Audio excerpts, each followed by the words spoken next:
If you did not get the memo from Mom and Dad, yes, tonight and for the next 5 weeks after tonight, we are going to be talking about sex. And the series is called Sex to the Max. Now it's funny.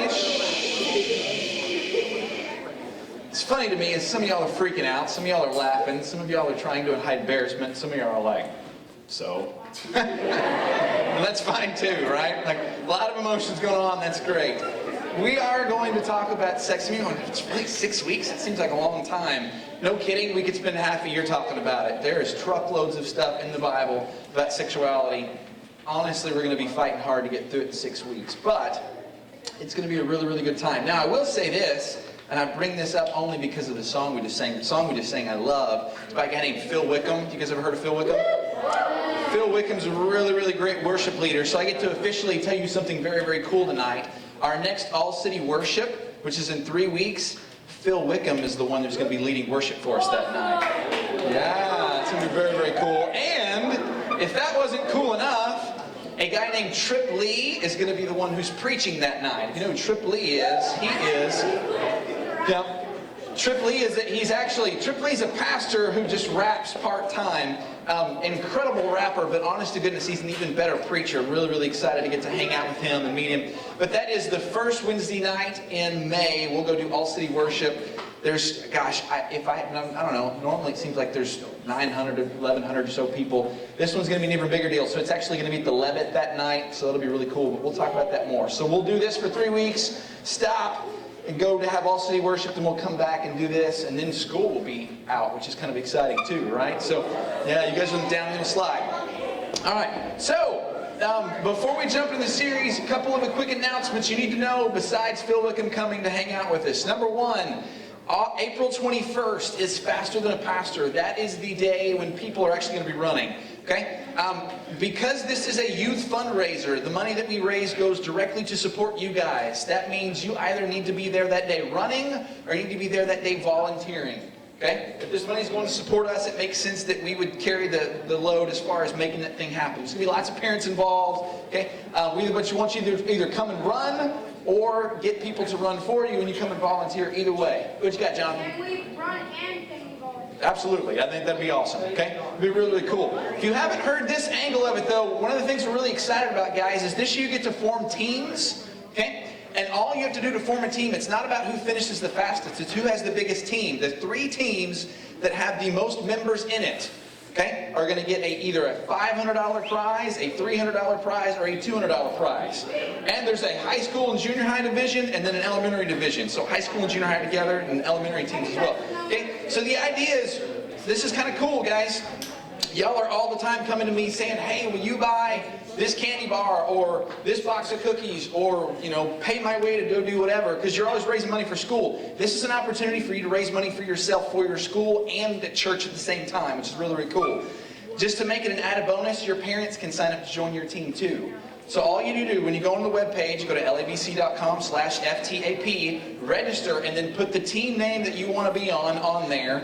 And if your team has the most members, even if you just show up and walk and it takes you 6 hours to finish, if you have the most team members, you still win, which is really, really cool. Okay, so Faster Than a Pastor, April 21st, get signed up.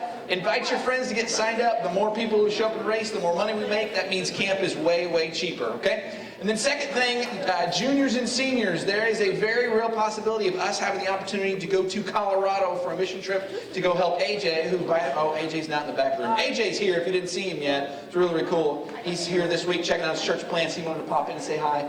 I'm sure he'll be back in. He's probably over at Refresh. Anyway, we have an opportunity to go help him this summer, and I'd love to do that. I just need to know from you whether or not you can go. That's just for juniors and seniors, since we didn't get to do out in Southeast Asia, but Colorado would be a pretty cool substitute instead. So, if you can go, let me know, and then we'll start making plans for that, all right? Now, let's talk about sex. You guys ready? Yeah.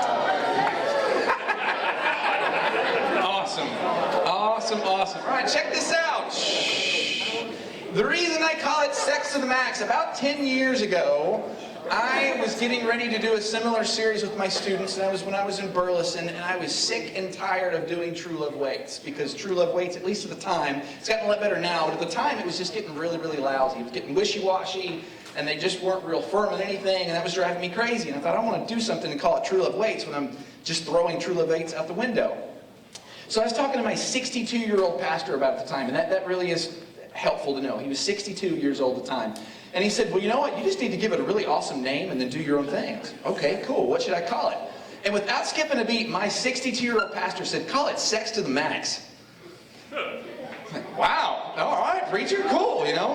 And the deal was this. He said, you want students to understand how awesome sex is. Okay?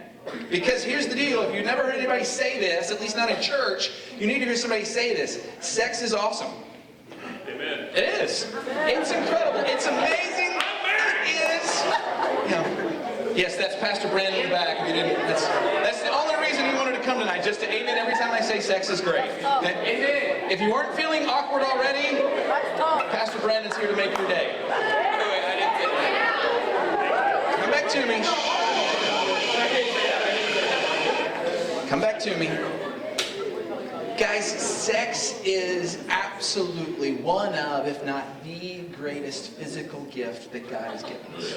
Okay? Okay, now, hang on. And I know that weirds some of you out, and that, by the way, that's okay. I don't want you to, think, okay, I guess I need to, I want you to think this, but it's okay if you feel awkward about that. Okay? You're 7th graders. You're supposed to kind of feel awkward about sex. What bugs me is when I go teach in schools.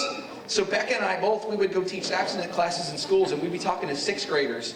And we'd have 6th graders asking us questions about pornography. And with the stuff we were teaching, we already know that. We want you to tell us about this, right? And so I kind of like the fact some of you are like, I don't know about this. This is weird, okay?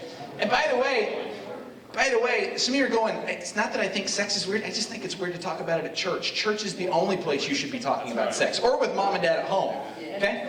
So let me say this, and you're going to hear me say this a lot over the next few weeks, guys. This is an important fact. Catch this. Because sex is absolutely 1,000% God's idea. Okay? It wasn't Adam and Eve like, hey, wow, we discovered this is kind of cool. And God was like, no. Okay? Don't do that. Dang it. Okay? It was God's idea. I'm going to show you probably next week. In fact, God encouraged Adam and Eve to do this, which is pretty cool too, right? So God was their kind of life coach, right? But we're going to jump into this sex conversation. We've got a little bit of a PowerPoint this week. Josiah, could hit that next slide for us. So as we're starting, we've got to talk about what our goal is, not only for this lesson tonight, but really just overall. And my goal really is this. Go ahead and hit the next one. I've got 3 goals for you tonight. Number 1, I want you guys to see sex in a new light. Okay? See sex. Yes, ma'am? I'm sorry, sweetie. What are you pointing? That's okay. It's not, there's nothing to that plug. It's like a cord that goes nowhere. It's awesome. So, I want you to see sex in a new light. So, here's the deal. At least before you heard me say that, and hopefully some of you already have the right answer, but if I said to you, hey, what's the Bible say about sex? In a nutshell, what would you tell me? Whenever you get married. All right, hang on. Do it. All I'm hearing is wah, wah, wah, wah, wah. Raise your hand. What do you got, Chad? After you're married, what else? Okay, anybody else? So right now for you, 14, 15, 16, 17, 18, 19 years old. Do what? The 12-year-olds. Awesome. Good. Okay. So for you right now, what's the Bible say about sex? Giant 2-letter word. No, right? Over and over and over again. In fact, I just printed out several verses. I'm going to read through these. Flee from sexual immorality. That's 1 Corinthians 6:18. 1 Thessalonians 4:3-5. For this is the will of God, that for your sanctification, that you abstain from sexual immorality. Matthew 5:28. But I say to you, anyone who looks at a woman with lustful intent has already committed adultery. Colossians 3:5. Put to death, therefore, what is earthly in you, which includes sexual immorality. 1 Corinthians 6:13. The Bible is not meant for sexual immorality, but for the Lord. Not the Bible, the body. The Bible, that's sorry. That makes a lot more sense. The Bible's not meant for sexual immorality either, but your body's not, okay? Sorry. Ephesians chapter 5, verse 3. But sexual immorality and all impurity and covetousness must not even be named among you. 1 Corinthians 6, actually, by the way, 1 Corinthians chapter 6, all of it's about sex. So is 1 Corinthians chapter 7 as well. We'll get to that later on, okay? But 6, 9, and 10, or do you not know that the unrighteous will not inherit the kingdom of God? Don't be deceived, neither will the sexually immoral. Okay? 1 Thessalonians 4, 7, God has not called us to impurity but to holiness. 6, Galatians 5, 19, now the works of the flesh are evident, sexual immorality, impurity, and sensuality. 1 Peter 2:11, beloved, I urge you as sojourners and exiles, abstain from the passions of the flesh. Revelation, literally all the way to the end of the book. Okay? Revelation 21:8, but as for the cowardly, the faithless, the detestable, the murderers, the sexually immoral, the sorcerers, the idolaters, and the liars, their portion will be in the lake of fire. It's like all these really, really bad things, and then he throws sex right in the middle of that, right? Okay? Yeah, that's a lot of verses, and all of them say essentially what? In a nutshell, to you guys right now, what does it say? Don't be sexually immoral. No, yeah, just real simple. Thank you for the advanced answer, but no, right? So look at this picture. Okay, when I was your age, well, this is important too, but go ahead and throw up that next picture there. When I was your age, whenever my youth pastor, and basically anybody else that talked to me about sex, all I ever got was this. No, no, no, no, no, no, no, no, no. Right? And they weren't wrong. Hear me say this. This is important. They weren't wrong to say no. Because the Bible does make that clear. And by the way, if you think even for a second I'm making fun of those verses, I'm not. Okay? We're actually going to come back to most of those verses, because the reason why most of those were said by Paul, but the reason why all of those verses, Jesus said a couple of them too, is because God does see sex as a really, really big deal. And the no is important, but you also need to know the K-N-O-W, why God said no. Okay? And that's essential. So that's one of the things we're going to accomplish in this series. But I want you to think about something. If for your entire adolescent life, let's say you all get married at age 21, okay? So for 20 years, all you hear about sex is no, no, no, no, no, no, no, no, no, no, no, no, no, no, no, no, no, no, no. And then finally your wedding day comes and it's time to have sex. How are you going to be feeling? Scared. Scared? Awkward? You think it's possible? Shh. No kidding. Do you think it's possible that on your wedding night you end up, some of you said scared, but even after you've actually finished having sex that first time, you might feel kind of shameful because you just did this thing that you've been told your entire life not to do? Think that's possible? It's absolutely possible. The way I know that that's possible, I've talked to countless couples who experienced that same thing, right? Because their entire lives they were told, no, no, no, no, no, no, no. And again, it's not that the no is the problem, it's they didn't understand the no. In other words, understand sex and why God made it and how it's such a big, big deal. So that's what we're going to accomplish in this series, all right? But number two, the second, I really like this. You guys ever read Alice in Wonderland? Yes. Read it, right? So this is a fun quote from Alice in Wonderland. And it says, Alice, what road do I take? Well, where are you going, says the Cheshire Cat. I don't know. Then it doesn't matter. If you don't know where you're going, any road will get you there. Wait, what? Okay? Oh, I get it. Yeah, if you don't know where you're going, then any road will get you there. In other words, if you don't have a goal, it doesn't matter what you're pursuing because you're going to accomplish the goals that you don't have. Okay? So here's the deal. Goal number 2 for our series is this. I want you to pursue the very good. Okay? Check it out. Genesis chapter 1, talking about Adam and Eve again. Right? It says specifically in Genesis chapter 1, after God made Adam and Eve and put them together, he stepped back, he looked at all of creation, and he said, that's very good. Okay? Now, here's why that matters. Up until this point, everything he'd made, including Adam all by himself, he always said, hey, that's good. I did good. It's God patting himself on the back. And God can do that because God always does good, right? He says, that's good, and that's good, and that's good. And when he completed it, specifically when he put Adam and Eve together, and they were together in dominion over planet Earth, everything was just right, and so he said, that's very good. You're like, okay, cool. Well, here's what's fun about that word, that phrase, very good. It means something very specific. Number one, it means excellent. Okay, excellent sounds better than very good, right? I mean, if your teacher said very good or said excellent, which one would you rather have? Excellent. Excellent, sure, okay? But here's what's even cooler, though. The second part of that phrase means better. Better. In other words, everything I've made up to this point has been good, but now that Eve's in the picture, it's better. This is where you girls can go. That's right. Girls on planet Earth, we're better, right? So check it out. No. When God completed the equation, when God put Adam and Eve together, specifically when God married the two and gave them two rules. We'll go over this more next week. He told them, number one, don't eat the fruit. But number two, he said, sorry, I got that switch. Don't eat the fruit and be fruitful. Okay? Be fruitful is code for have sex. Okay? Yeah, it's fun. So check it out. After he did all of that, God stepped back and said, that's better. That's excellent. This is what I want.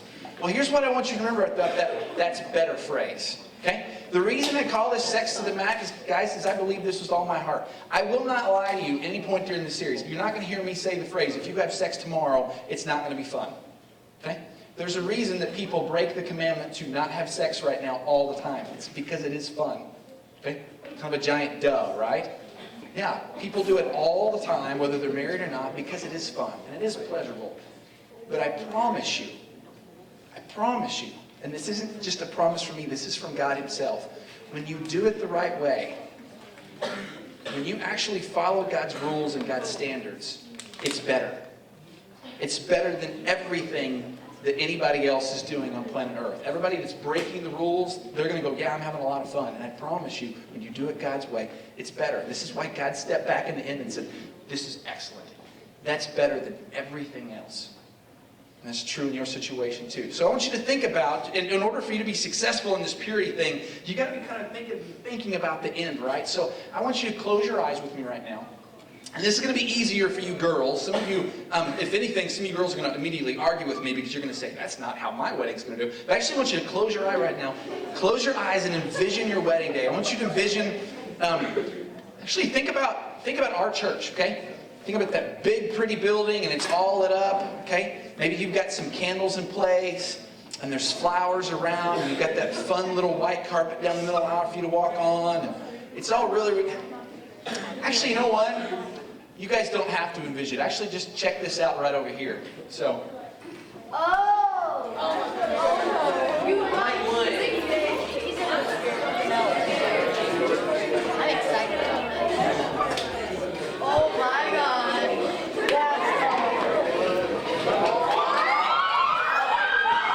Y'all go grab a seat. Go grab a seat.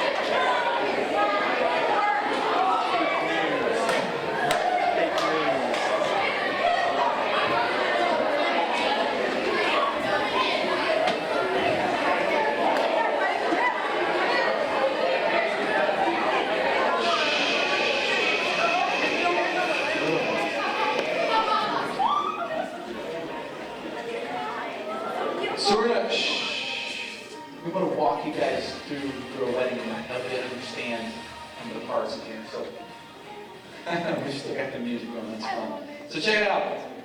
In the first part of a wedding, it's the entrance of the groom and his groomsmen and the officiant.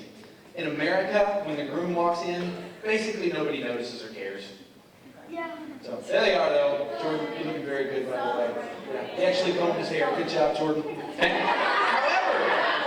However, when the bride comes in, a little bit different story. When the bride comes in, sometimes she's got her father in tow to give her away. Everyone's required to stand and honor her, and it's her opportunity to shine. Interestingly enough, nobody knows when this tradition started, but basically no bride seems to argue with this concept. So, with that said, here comes the bride.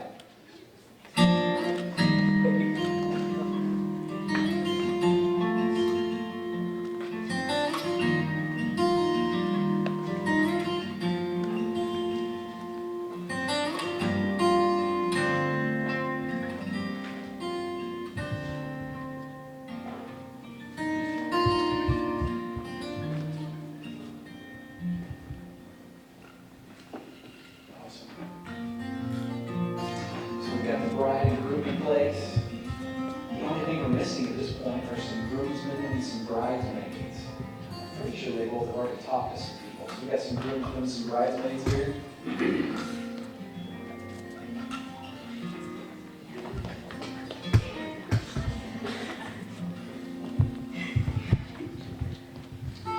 So what's fun about this, guys, is the wedding party. And everybody go to be seated. The wedding party isn't just for pretty pictures. Okay? There's actually some really fun traditions behind the wedding party. There's also some really not so fun wedding traditions behind the wedding party. But the big deal with the wedding party is this, is they are here for the sake of accountability. And when you ask somebody to be your bridesmaid, you ask somebody to be one of your groomsmen, you are asking them among other things, hey, I want you to be a part of my special day, but I want you to help me get there. Help keep me accountable. Hey, help make sure that the two of us get to our wedding day pure like we're supposed to be. So it's a big honor, but it's also a big responsibility. And I'm still my line. Oh, no, yeah, still my line. Mike and I fixed to go back and forth this month. You guys join hands. Good job.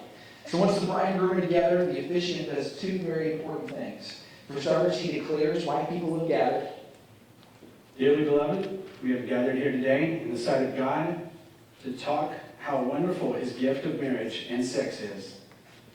And to witness the holy union of Jordan and Kait that Jesus has put together before us all. Okay, these aren't just throwaway words. Saying why we're here and whose idea of marriage was is important because it helps set the tone for the evening. This is serious business and should be treated as such. We get married in front of people for the same reason we get baptized in front of people. The couple is publicly declaring their commitment to one another, and the crowd is saying to the couple, we support you, and we're going to help you be successful. If you can't agree to that, don't go to the wedding. The next thing is equally as important. Since marriage is God's idea, we ask Jesus to join us and to guide this celebration. Please pray with me. Father in heaven, thank you for this wonderful, amazing day. Everything that you've put together in time past leading up to this very moment. Father, thank you so much for Jordan and Kait and for bringing them together and allowing us to witness this union. Father, we ask and invite your Spirit to be present here today. In Jesus' holy name, amen. So the next part of every wedding is usually everybody's least favorite part, but it's actually really important. It's the officiant's opportunity to say a blessing over the couple and to give them a sermonette. It's a sermonette, Mike. Sermonette. Short, 5 minutes. Go. Yeah, that's not going to happen. Marriage is the bringing together of two people in holy unity. It is an institution of the Most High and true God. Possibly the most familiar verse in the entire Bible is John 3:16. For God so loved the world that he gave his only begotten Son, that whoever believes in him should not perish but have everlasting life. For God so loved, he gave. For God so loved, he self-sacrificed. He gave his Son to be a sacrifice in the place of guilty sinners. The Bible uses the institution of marriage to describe the Father giving his Son as his bride. The Son as the groom and the church as his bride.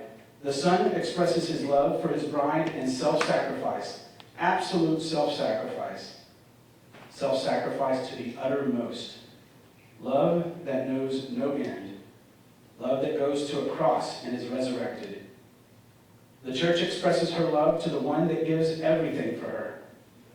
The bride joyfully submits to her loving head, acknowledging him as her leader and following gladly where he leads.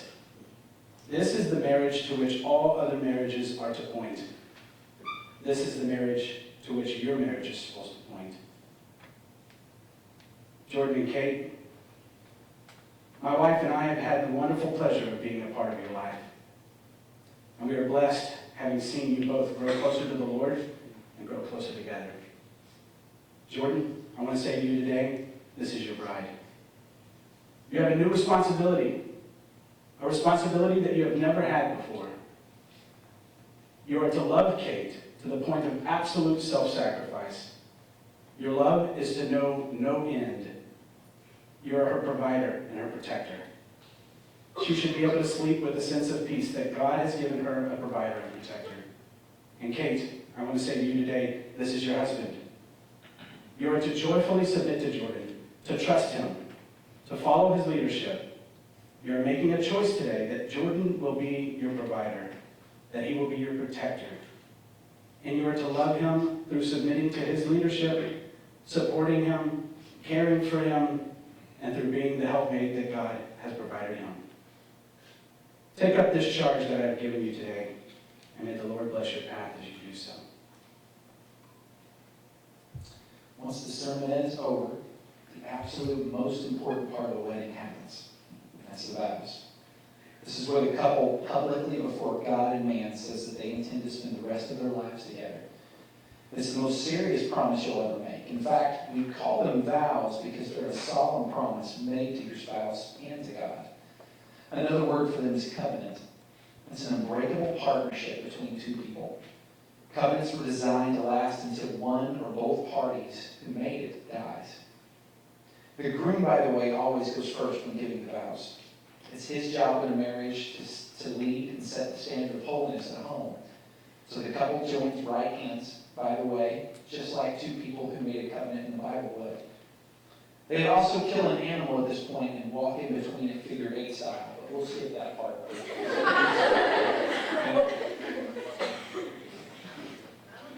Jordan, repeat after me.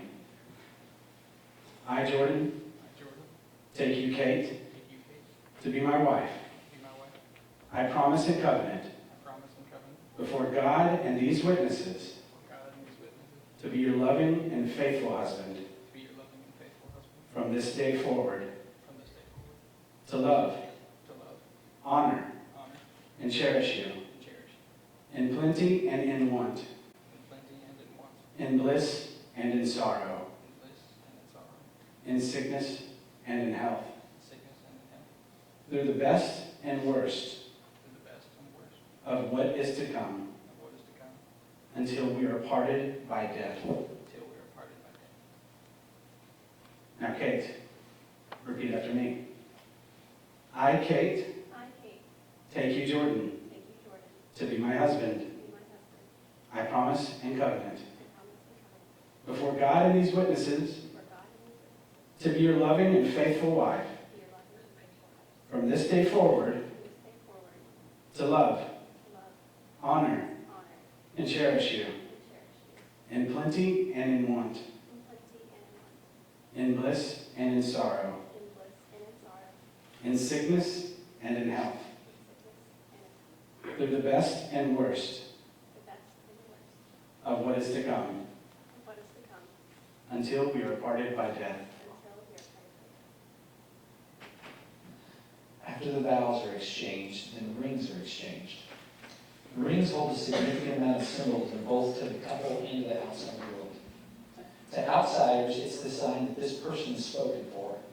They're not to be pursued. They literally belong to someone else, and to encroach on that covenantal relationship would be criminal. To the couple, though, it holds several meanings. First, it also doesn't take long. It doesn't take long at all upon wearing a wedding ring to feel odd when it's not in your hand. The same is true of when your spouse isn't around. You're different now, and life just isn't the same when you're separated. Often, if it fits right, the ring will leave an indentation on the finger. Marriage literally changes you, and it's supposed to. Finally, it's part of the Bible covenant-making process. After the couple would exchange vows, they'd exchange gifts, usually ones that were valuable. They were to be put in a place where they were seen daily as a reminder of the sacred contract. It was meant to remind you of the vows that you made so that you would daily remind yourself to be faithful to the vow.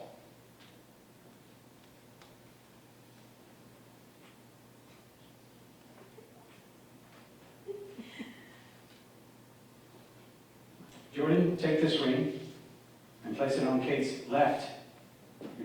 Oh, right. Yeah, not this one. You don't use that one.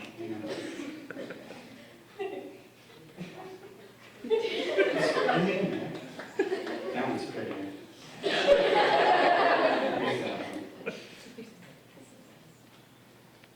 Jordan, take this ring and place it on Kait's left ring finger. And while holding it there, repeat after me. I have found the one my soul loves.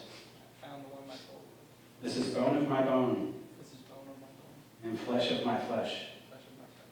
Therefore I will leave my father and mother Therefore I will leave my father and mother, and hold fast to her as my wife. and hold fast to her as my wife.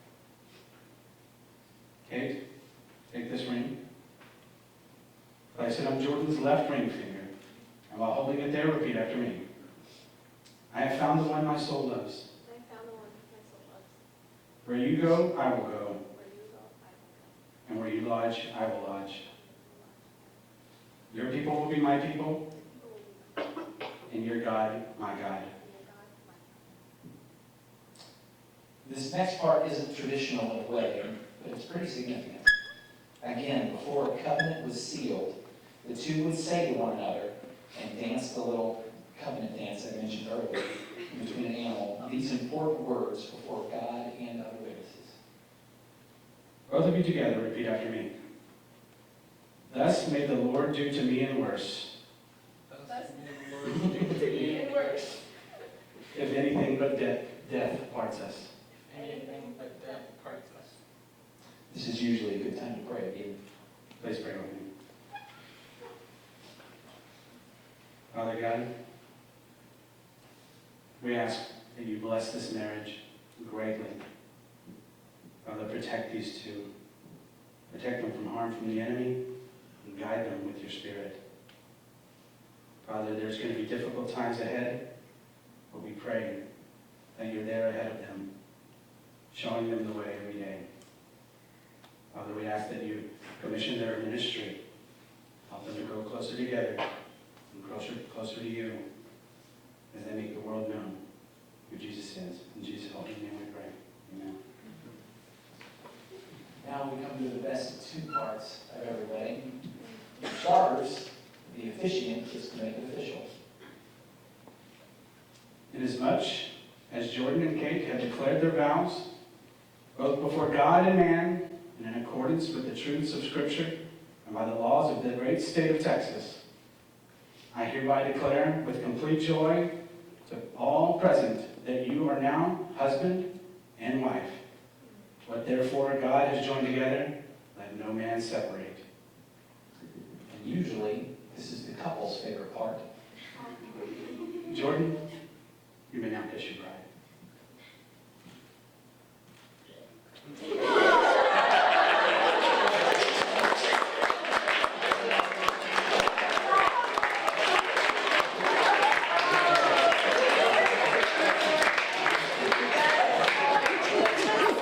The kiss, by the way, believe it or not, actually has a pretty significant part of the wedding, but we'll talk about that in 2 weeks. In the meantime, Mike? Ladies and gentlemen, I'm proud to introduce to you Jordan and Kait Tebow.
Hey, TJ, they wanted to follow the bride and groom for some reason.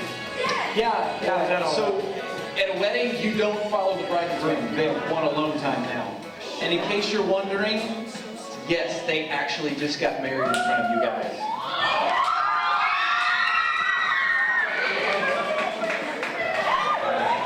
That is. Yeah, if you've never, Katrina, can you go ahead and kill that total, please? If you've never seen one of those, that's a marriage license. That's what makes somebody legally married. God is what puts people together, but as far as our government goes, you have to have a piece of paper that says so. That is pretty important. Get some tax benefits from it. There's a lot of cool things about being legally married. But we did it all right. Mike signed it and sealed it, and there's nothing they can do about it. They're married, y'all, which is super duper cool. Yep, and it's awesome. It really, really is. Very, very cool. Hey, y'all tell Mike, great job, by the way.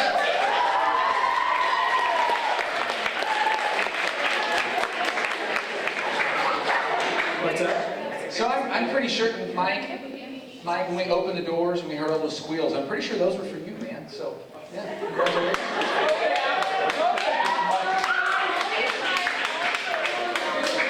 So here's the deal. Listen. If you want to be successful at this purity thing that we're talking about, if you want to make it to your wedding day, the point number 2 is this. You have to have the end goal in mind, and the end goal, at least in part, is this day. You've got to be thinking about your wedding day and how incredible it will be to one day to be able to, and by the way, Kait and Jordan were able to look at each other today and say this, I've saved myself for you. For you and only you. You are my one and only. And that's an incredible feeling. By the way, if you can't say that, and statistically speaking, it's entirely possible that somebody in this room has already had sex or had some sort of sexual activity. You're going, oh, crap, I already blew it. Yes, but one of the beauties of following Jesus is the fact that there is always second chances. We're going to get into that a lot over the course of the next couple of weeks. That's a big, big deal. But guys, I promise you, one of your greatest motivators is not going to be the fear of, I can't have sex because I don't want to get pregnant, or I can't have sex because I don't want to get an STD. Those things are real, and they are big deals, but that's not going to stop you from doing dumb things. And the reason that I know that is because not just teenagers, adults do it too, all the time, every single day. Even with that information, they don't stop. Because fear is not a good motivator. It's not. It slows you down, but it doesn't stop you. But you know what's an awesome motivator? Love is. Truly. Love. A love, in this case, for 2 people. Well, number 1, you need to absolutely, with all your heart, love Jesus. Mind, heart, body, and soul. And our love for Christ will compel us to live for Him. Okay? That's something we have to renew all the time, unless our love for Christ will cause us to live holy lives. But number 2, already now, you need to start loving your spouse. You're like, I don't have a clue who it is. Some of you might have some targets. You're like, I'd like to marry her. He would be pretty cool. Okay? If it's a Jonas brother, forget about it. It's not gonna happen. Taylor Swift is not an option. She will eat you alive, boys. You don't want any part of that, I promise. Listen to me. Whether you have a target in mind or not, whether you think you've met the person that you're going to marry someday or not, that really honestly is irrelevant. Even if you don't know who they are, and chances are incredibly good. In fact, it's about 99% true. You don't know who it is you're going to marry right now. You might physically know them, but you don't know if they're the one. Okay? 99% of high school relationships fail. Sorry. I love you, but they just don't. But check it out. Here's what you do need to know. That's a big, big deal. Okay?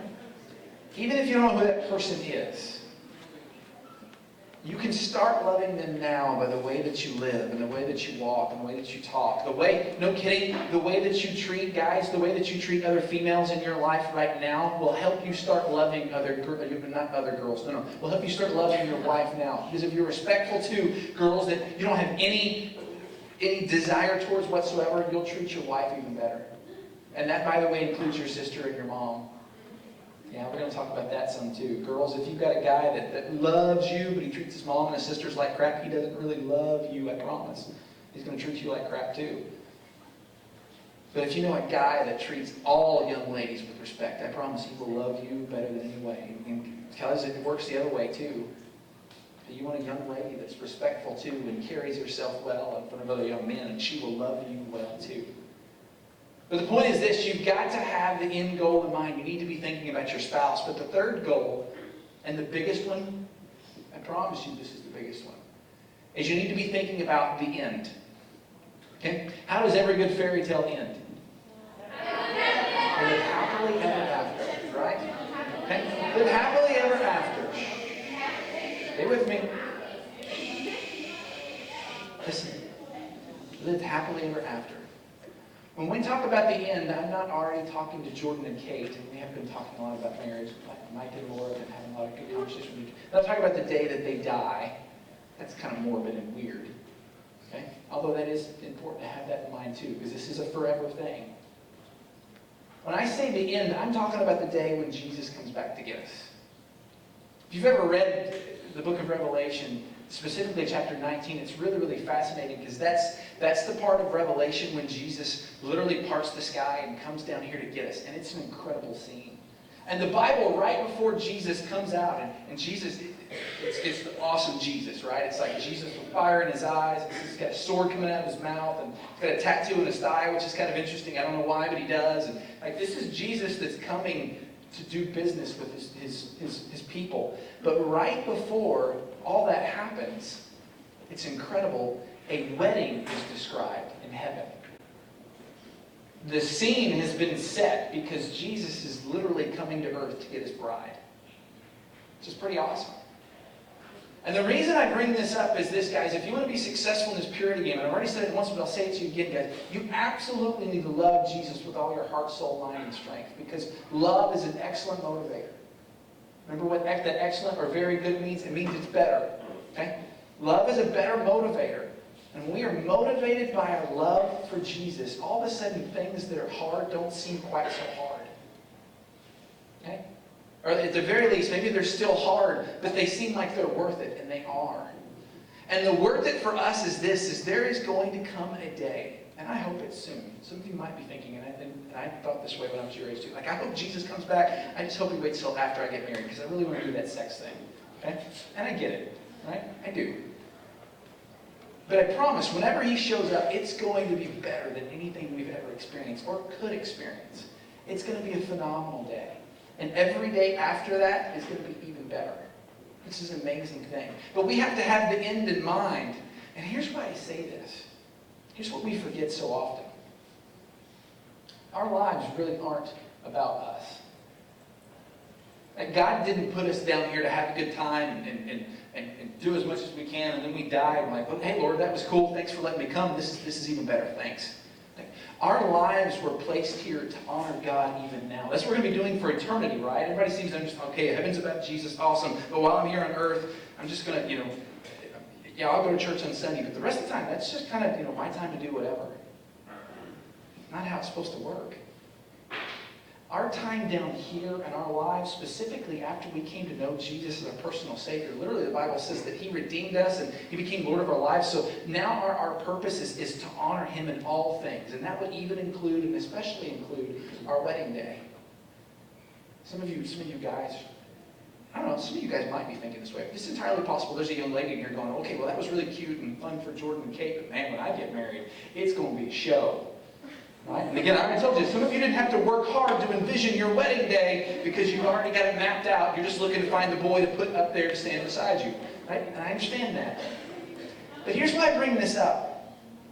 Some of you might be thinking, well, this was fun and this was cute, but I want something so much bigger and so much better.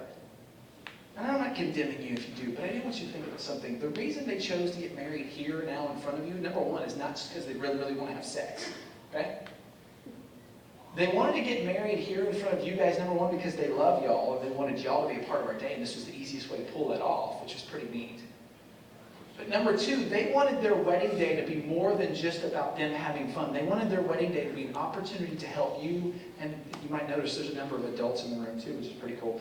They wanted to have an opportunity to honor Christ in front of people, and for their wedding to serve a purpose. And in this case, it was an opportunity for you guys to see firsthand this is how a godly romance comes to fruition. And they're not just ending now, like it's going to get even better now. But they wanted their day to not just be about them, they wanted it to be about others. Our lives are supposed to be like that too, including our wedding days. Because someday, Jesus is going to split the sky and he's going to show up. And it's not a happily ever after, it's a happily ever always. That's what eternity is. He's going to come and he's going to show up. And if you're like me, man, I want him to show up and just be able to say, Lord, I wasn't perfect by any stretch. And nobody's going to be able to say that. Lord, I sure tried hard to serve you well down here. And I wanted my life to be about you down here because that's all my happily ever always is going to be about. And that's going to be better. And since that's better for eternity, I can trust that that's going to be better here. So think about your lives now. And yes, even when it comes to your relationships, especially when it comes to your relationships. Your lives, including your love lives, are supposed to be a thing that's honoring Jesus. And what you're going to learn when that marriage thing happens, yes, you even get to honor Jesus in the bedroom, which is pretty cool. But all of us need to have the end. I've noticed my fingers here. The end. When Jesus comes to get us, we've got to have that in mind. Our lives are not our own. They're for Christ. So we're going to honor God with our bodies. Guys, that's all I got. But, sit out here. Josiah, you back there, man? Right here. We have a reception for Jordan and Kait, which is pretty cool. We have a wedding cake. If you didn't get the memo, listen. If you didn't get the memo, Chick-fil-A came to us tonight. We have free Chick-fil-A tonight. So but I told you that I wanted to make a challenge for you. It's something for you to think about. This isn't me pressuring you, okay? Most of you, if you went to Chick-fil-A tonight, you're going to spend anywhere from $6 to $10. Okay, well, I took care of that for you tonight because you got Chick-fil-A. But it's all nuggets. It's free though, so don't complain, right? So we got 400 chicken nuggets back there, which is awesome. But I think it would be kind of cool. Hear me? I think it'd be kind of cool. The money that you would normally spend at Chick-fil-A, how cool would it be if we gave that to Jordan and Kait for their honeymoon? Woo! Yeah, it'd be fun. They didn't know I was going to do that. And you might go, I'd rather go to the mall, and that's fine because it's your money. But that's just something to think about. If you want to bless Jordan and Kait, give them the money you would be normally spending at Chick-fil-A, okay? Let me pray. Ladies, you get to go first. I think we've got a photo booth set up somewhere, and wedding cake, all that stuff, right? Let's pray. Lord Jesus, thank you for tonight. Thank you so very much for love. Obviously, thank you for sex too. But Lord, everything you've given us, even just giving us each other, giving us friendships and relationships, and this place to meet and this day to celebrate, it's an incredible gift from you, God. Thank you for that. So Lord, I do pray you bless this time. I do pray that this memory would be seared in all of our minds, not just as well, that was really cute, but Lord, a day that we would remember that our lives really aren't about us. We're here to honor you. And I'm so thankful that that's what Jordan and Kait wanted to do. I have no doubt they're going to continue to do that. So bless them now, Father. Bless our food and our time. Thank you for loving us. In Jesus' name we pray. Amen. Love you guys. Great job tonight.